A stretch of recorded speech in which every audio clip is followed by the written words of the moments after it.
In this video, we are going to talk about what top 5 silly mistakes buyer makes when they are under contract.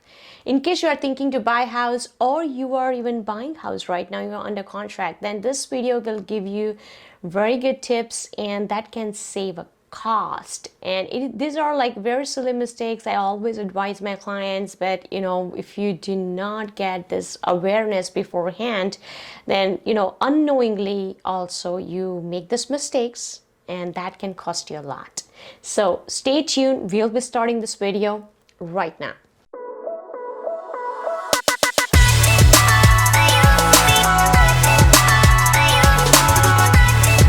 My name is Komal Acharya and I'm a local real estate agent in Florida. So if you're new to my channel and first time watching this video is about Florida and also about the real estate. So, I have a lot of tips here, and in case you are looking to buy, sell, or invest in Florida, then you will get a lot of information, about the pros and cons, what cities, what areas are good for you, and that can save you tons of research. So in case you like this video and like my channel, make sure you subscribe it, consider to hit that bell so that you get notified by each and every video I put. I usually put like 2 to 3 videos a week, and I try to make very good content so that can give you the quality content. And if you have any suggestion of me making any videos, comment me below. Without any wasting more time, let's start this video right now. Number one mistake buyer makes when they're under contract is like when they change job while under contract. That makes this whole transaction very difficult. Most of the time when you're buying a house is like 30 days process. However, it's not true with when you are, under contract for any new constructions or anything, where you are buying some even investment property. And if you are changing the job in between, then you got to inform the lender. Sometimes even the job is more competitive, even, it has more value towards. However, still I've seen the lender getting fishy about stability of the work. And I have seen one example happening even with my own client when they had a permanent job and they changed to the temporary job. However, they were making the decision in a 6 months shifting to the permanent job, but the lender was not aware about. And because of their just a small job status, like a permanent to temporary shift, that affected their whole deal. And if you are, let's say you have to change a job, there is no choice for you, then you can communicate with the lender beforehand. So that way you are prepared, they are prepared, they know the reasons why you are changing a job, and that gives them more confidence to underwriter. Number 2 mistake buyer sometimes makes is buying some of the big stuff while they are under contract.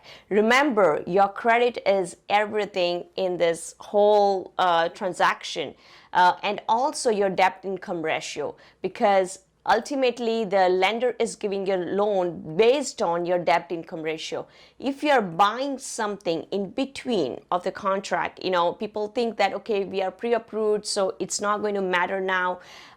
However, it does matter, because you are still under contract. There's many times even lender checks the credit, many times checks the background, especially in the middle of the contract and also before they close. So technically they do check the credit multiple times, and that's how they find out if in case you made a big expense in between.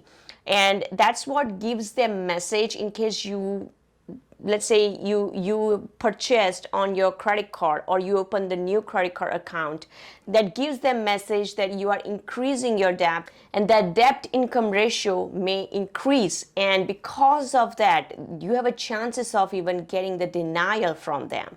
And even though, let's say you have a good debt income ratio, still I advise my clients not to open any new credit cards any new bank accounts or any new purchase, not even a car, that gives a big hit towards your credit, not only just the credit but debt income ratio. So it's very important you keep your horses in a court until you close your house, because that's a priority right now if you're under contract at that time. I also advise my client, after you do the pre-approval and let's say you are going to buy a house in next 3 to 6 months also, then also think about twice putting the expenses on a credit card. Think about twice if you want to buy a house. You can do something like this, like if you are taking a loan on your name and then take the expense on your wife's name, because that will not interfere in your mortgage if you are just taking a loan on your name in case you have to buy something. So there is always tricks and tips you can use, while you are working on buying homes, which do not affect your credit. So this is again very important piece for you, because many times people think that okay, you're under contract, it's good to go and it's not going to bother the wholesale if you buy now because it's already under contract. But remember, your file is still with the underwriter, so underwriter has to get the confidence on, so they have to get the message that whatever the debt you have, you are capable of paying there. If you keep increasing, not even paying off those pending credit cards, then it's not a good news. This is not a good thing at all. Number 3 mistake I've seen sometimes some buyer makes it. See, when you are buying a house, you got to be very transparent with your real estate professional and the lender, because this is a very important piece. I did have that experience where a client doesn't share all the information and you come to know some of the issues like going with the family, especially husband, wife, and that can create the issue, especially in the Florida. If a husband is buying a house, the wife has to sign it. So either vice versa. So it's called the waiver of accepting that your spouse is buying a house and you're not going to claim for it. So even though let's say you are separated and your real estate professional doesn't know about it, your lender doesn't know about it, then that can create the issue in between of the process, and you are wasting your money there. You are an inspection time, the inspection money you are wasting, the appraisal money you are wasting, and let's say down the line that's going to get open. So it is very important if both of your parties married, basically it's if your status is married, then both the parties has to sign. So you are both in an agreement where you are buying a property. So let's say like some states do have a different kinds of rules. However, it's better to be open to your professionals so that if in case it is the case, they can find the way to work on it. So I have lost one deal where I came to in between, and that's when we lost it, because there was no way we could convince the spouse of my client that she signs a paper. So if this was, we knew it before, I could have asked more closing time, and there is some other ways I could save this deal. So that's very important. Before going in a contract, you let your real estate professional know. It's important piece. And number 5 mistake I have seen sometimes buyer making unknowingly, sharing to lender some of the old checks from the old employer. So basically, underwriter reviews all of your bank details. If whatever you share with them, that's also they're going to share also the bank statements and everything they're going to share.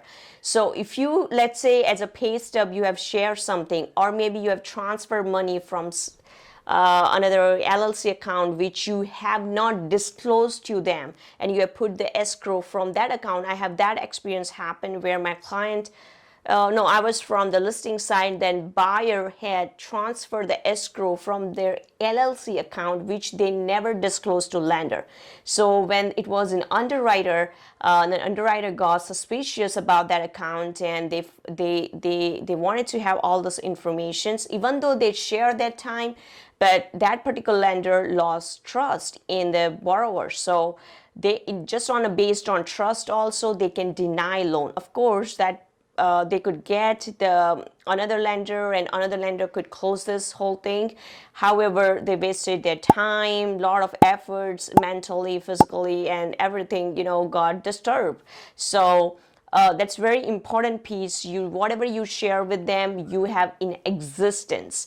Also, same thing happen is like one of the client, they share the big pay stuff from old employer, and when the underwriter found out, that was he was not even working with them. So that's also big no, like do not share things to them where you do not have a current job, or those things really important, because underwriters should not lose trust in your file. That's very important piece.